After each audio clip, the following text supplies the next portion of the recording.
So, Doc, thank you for granting us an interview here on the beautiful, stunning slopes here in Davos, overlooking this beautiful little village that comes alive. And overlooking President Trump's helicopter that's about to take off. That is President Trump's helicopter. It's about to take off. Taking off right now. Right, there we go. Then you can see it. That's Air Force One helicopter, yeah. There we go. Marine One on the move. Marine One. It's called Marine One. Yep. Yeah, there he goes. Yeah. Okay. Good. Cool. So we here in Davos, and I think there's so many questions that come to mind, Doc. But perhaps just a quick conversation. Sure. When you first arrived in Davos, in WEF, obviously this is almost more than 15 years ago. Yeah. What did it mean to you then? And how has that sort of evolved over the years? The first time I came was as a doctor, as part of a delegation with Madiba. That was a long time ago. And all I remember is I froze to death. That's all I remember, frankly speaking. I was in a cardigan from the Cape Town winter, and I hated the place like you can't imagine. And I couldn't understand how anybody would come here. Also at the time, we saw these business community or capitalists as not necessarily the best people in the world. Then the second time I came was with the Schwab Foundation people as a social entrepreneur. The time the Mbekis used to come as Nene Mbeki and others. But that was really a long time ago. And then as a businessman I came. This is now my 15th year in Davos. I think I am the longest South African coming to Davos now.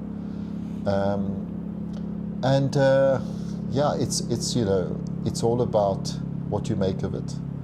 I always believe I'm here as an ambassador for my country. It's important to promote our country because through investment we can create jobs. We can make sure that our people have prosperity. So Davos for me is a platform to reconnect with friends. Sometimes I see them once a year. Davos is a place that we can connect with our business transactions with the people. It's a place to learn about new things because all the top people in the world, whether they're scientists, academics, policymakers, there's 65 heads of state here, governments here. There's 1,000 business leaders here. From Africa, there's some business leaders from 32 African companies are part of, or entities are part of Davos. 20 are from South Africa. I think my only regret is that since 1994, it's really only been 2 companies that are black that are part of the World Economic Forum and attend Davos, and that is I think African Rainbow Minerals, which is Patrice Motsepe's group, and ourselves. And I wish more black business leaders would be able to come to Davos, but of course you have to be invited by the WEF, and also the business has to be of a certain scale. Mm-hmm. But I think that for me is, there's only 20 South African entities that are members of the World Economic Forum, of which I think about 18 were there before 94. So post 94, maybe only 2 or 3 have come post 94. Now that's not good. It's not good for our country because when you showcase, your country, you also want to showcase the demographics. But it's also great that, our SOEs are here, Transnet is here, Telkom is here. We obviously heard a lot of good work being done around Transnet and Brand South Africa is here, and the tourism space. Our ministers are also here, which is wonderful. They're all doing a great job trying to sell the country. So our SOEs, the Development Bank, the IDC is here, the PIC is here. So I think it's good. And in many instances, these are black CEOs. And in many cases women as well. So I think it's positive. Look, in life, not everything happens all at once. I do hope sometimes that things can go a little bit more faster. because I'd like to see a much more broader representation of Africa at Davos. There is Africa House now. We have an Africa engagement. We've got quite a few African presidents here. Would it be nice to have our president here as well? But Minister Godongwana has led the delegation well. Minister Ron Lamola has given great input. Pleasure of seeing Minister Patricia de Lille on the tourism side, and then of course our Minister of Electricity as well, and and a few others. It's and our Governor of the Reserve Bank he's carried South Africa forward on the stage in quite a big way.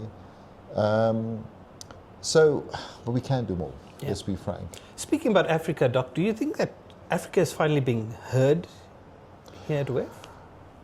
So I spoke to Thrive now earlier, who has just rejoined WEF again, Mswiga from Zimbabwe, as Cassava and Econet, and he was saying, that one of the reasons why a lot of African entities don't come to Davos, or, for whatever reason, is because they're not managing to convert their presence here into investment.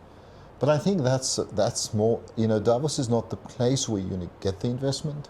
Davos is the place where you build the network and the relationship. It's like speed dating, right? And then you do the hard work afterwards, and you send your teams in to actually do the hard work, yeah. So, Doc, from this sort of meeting now here at WEF this year, what do you expect or do you have any interesting interesting projects in the pipeline? Well, the projects, my son is here, my daughter's here as well, Rehan and Sarah. They are, playing an important role on the one side in our investments in the semiconductor industry, in AI, which is, a large part of what the family's been doing in the last couple of years. Sarah's busy with impact investing, with philanthropy, etc. So we've kind of split ourselves up looking at different things. So that's been great. I've deepened my base into the investment arena for AI, and met quite a few important global CEOs. So that's great. But the most fascinating part of this year's Davos was unquestionably Donald Trump, and both in the public and private engagements with him during this time, and we're staying in the same hotel here in Davos at the Alpengold. I must tell you, the security to get into this hotel is unbelievable. I know. Because of the Secret Service. And we've got 300 Secret Service people around us. So I get a feeling that everything we say or do is being... Last night I saw my phone was jammed for about an hour, because we're right here with Donald Trump. But the fascinating thing was listening to Donald Trump, and the thing I wanted to do was remove Trump out of the equation in a way and say, are we seeing the American empire becoming more bold? Is this Donald Trump speaking, or is it, the American state speaking? Of course, when he spoke about Greenland and sometimes mentioned Iceland, and he spoke about the security issue, I was concerned about that, because is he predicting the real possibility of a global war with China and Russia? Because he spoke about missiles flying over Greenland. The US, defense budget has gone up to 1.5 trillion. It was just a fascinating speech, and so I think the world, all of us have got to rethink, how we engage the US. Are we seeing a new chapter in US and global relationships? Are we seeing a fracture of the US and Europe? Well, as the Canadian Prime Minister referred to it, said we're in a rupture. It looks very much like a rupture, not just with... I almost see what's happening is that there's a close alignment between the US and Russia, and possibly even China, strangely enough. And I see that what's being left out of all of this is Africa and the Middle East, strangely. Mm-hmm. So I think we're entering a whole new different paradigm. But it was fascinating because it was fascinating for one reason. US presidents would never say what they think. Or let me put it differently. they would never say what they've been advised, what they're going to do. Trump is different. Trump just says it all. So in a way, Trump gives you, he gives you a sense of what's really going on in the US government. Mm-hmm. It's almost like he cannot hide his enthusiasm for what they want to do in the world. And I think it's not Trump. I think we're dealing with a whole new different US government. I don't think we're going to deal with it just for the term of Trump. I think we're going to deal with it for a decade or more. And I think the world must get real and recognize that the US is going to be a very different country for the next decade or two, no matter who's in power there. Because you can clearly see there's an alignment of North, Central, and South America into the US ambit. China will be sort of accepted by the US as long as it stays in its lane. Europe, I don't think the US sees any future for Europe. I think once they have Greenland, they're going to dump Europe. I thought he was pretty clear. Yeah. He said Europe is unrecognizable. Yeah. He was very critical. Pretty much every leader. He made fun of Macron. Yeah. He made fun of the Swiss president. Yeah. I think I would never want to WhatsApp Trump or call him or speak to him in the event, because you never know what he's going to say about you, Or your text might be leaked. Your text might be leaked. I mean, it was fascinating to just, in a way, it was ironic. I hate to use this word, but almost refreshing to see someone speak so candidly, not guarded, not diplomatic, to just simply say what he thinks, right? And I was sitting there and I couldn't figure out, was he speaking of teleprompters or not? But having kind of listened to him carefully, I think he was probably prompted to some points, but he was really saying what he thinks, I think South Africa really has to get their act together. It has to be united in terms of engaging with the world, not just the US, but even the global south. Mm-hmm. There's a world realignment taking place over here. There is no question. With or without Trump, the US is going in a very different trajectory. And it remains the world's largest economy, and you'd ignore it at your peril. The US economy is, 30, I don't know, 35? What's the number? 20, just over $20 trillion, and that's very significant, right?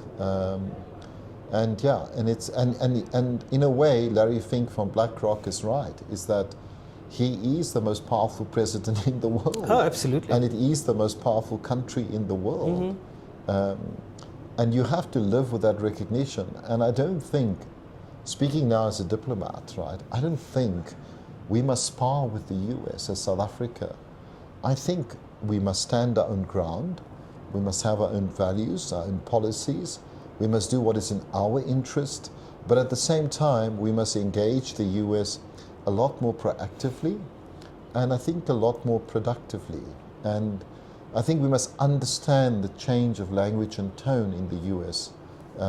If we as South Africa are going to really make sure that we firstly benefit from the transition in the world, but secondly, we are not punished, because we appear to be intransigent, or I'm not saying for one moment we must bow down to anybody, including the US or China or any other country in the world.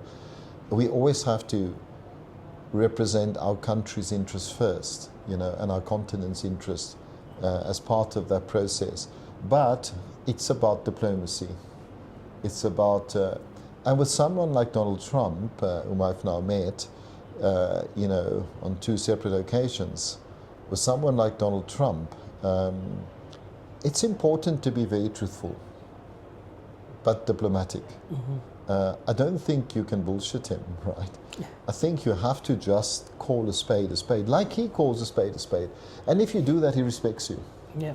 If you try and butter him up, he sees through that bullshit so quickly. Well, I mean, we've seen the horror show that was our South African delegation to the White House, where we did try to butter him up, and it didn't go according if to I plan. had advised our president on that one, I really would have suggested two things. One is that he should have been much better prepared, and he should have taken, a delegation with him of people that I think would have been prepared to speak more frankly. And Trump is a businessman from the business community. He took some of the golfing buddies of Trump with. Now, okay, that's fine if you're in a social dinner, etc. But when you're in a White House meeting with the presidents of two countries, the largest economy on the African continent and the world's largest economy, that's when you bring those that understand what you're trying to achieve to the table. But it's water under the bridge. And there's nothing we can do about that now. We simply, as the business leaders, as people who love our country, we have to continue to talk to the US. We have to continue to talk to Trump. We have to continue to talk to very important lobbies. I think we've made some errors along the way, and we risk the prospect of being punished severely for those errors. And I think we have to, find our way back into the global mainstream and be more pragmatic, but stand our ground.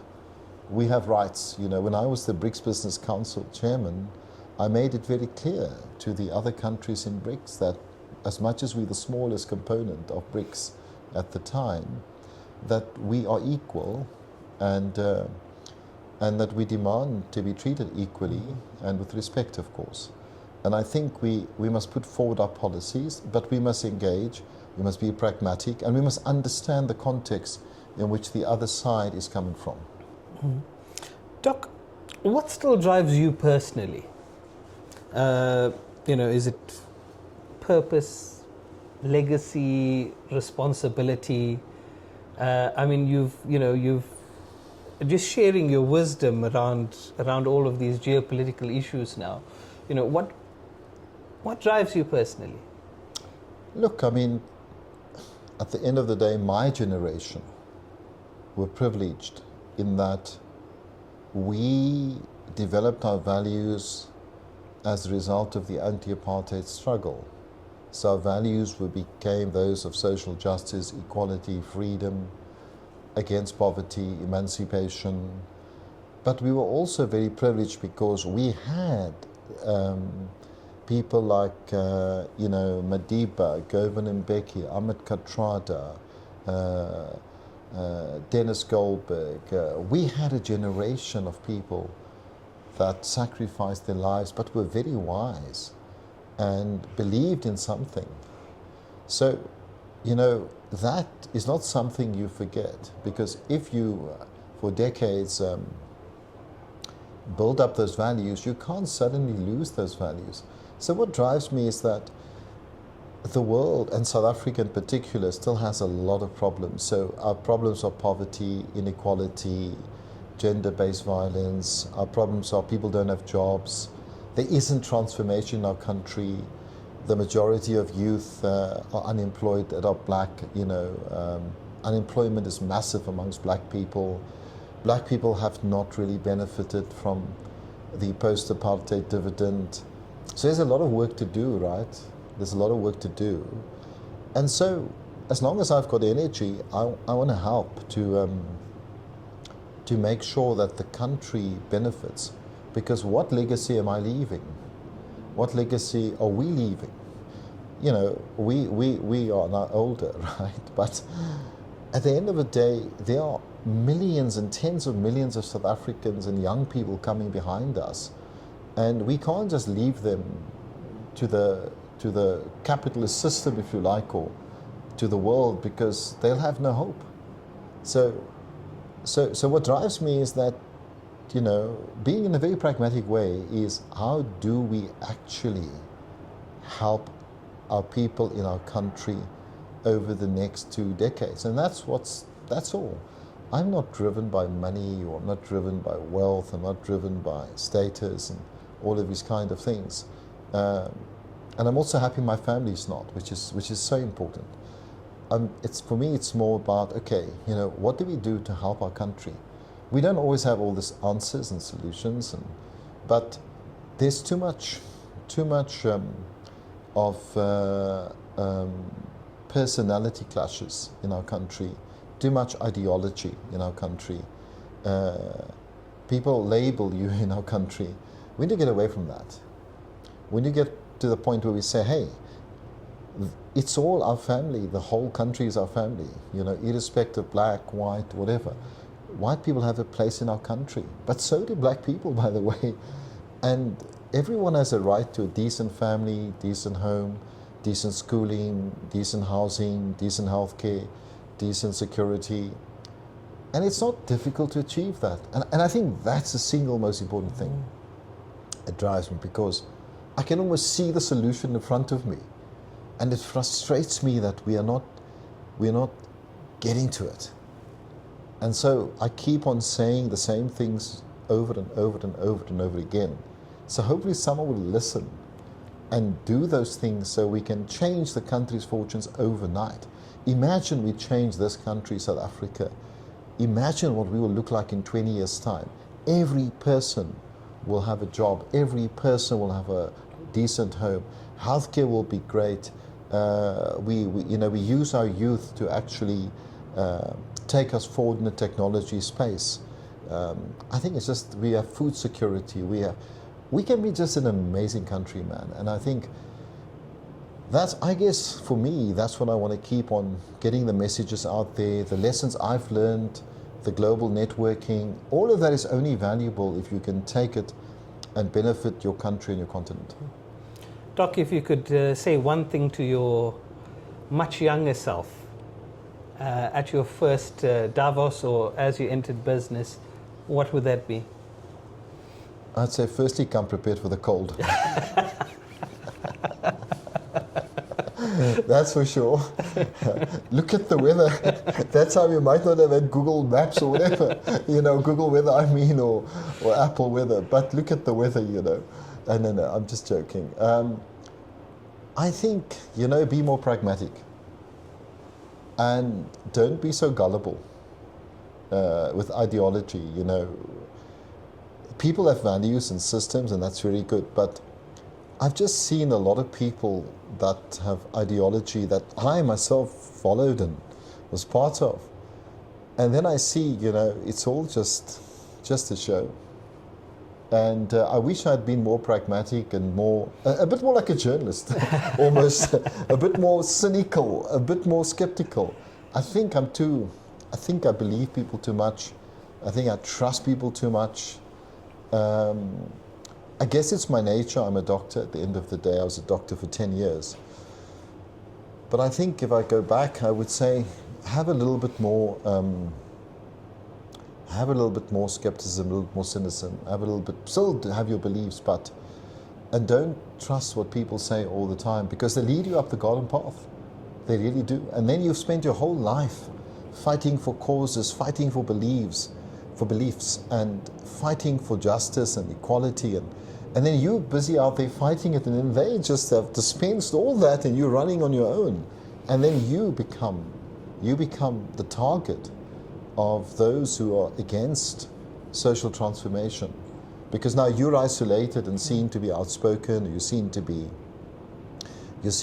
in a sense a maverick out of the system, but it all came from everyone along the way. So people give up their principles very quickly. They give up their values very quickly. And that for me is the sad part, seeing my friends and comrades and colleagues and others just completely throw away all of that. And so the wisdom to my young self would be, don't just believe everything people say. Just be a little bit more, what's the word? Maybe a medical term. Be a bit more clinical in what you believe going forward. Yeah. Doc, any parting shots before we end this interview? I know it's cold out here. And it's beautiful out here. And, you know, I injured my knee at gym a couple of weeks ago. But I normally like to ski, and the most beautiful part is going up to the mountains. And just, there was a time when, I think around about 2010, I remember going up to the Viasen mountain to ski, but then I did something crazy. I took off my skis and I meditated for a good 12 minutes up on the mountain, like a yogi, you know. And I remember when I tried to put my skis back on, my feet were frozen.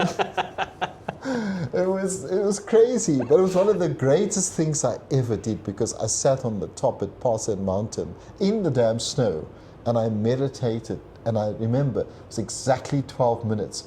And all these, I think the Europeans that were skiing, the Swiss that were skiing, they were all looking at this crazy guy sitting in a yoga position in the snow, meditating with his eyes closed, you know. And of course I was freezing. And anyway, that remains. You should do that. That's the point I want to make. You should do that. That will just bring the world closer to you if you do that. Okay, well done. Thank you very much. Thanks a lot, guys. Thank you. Okay.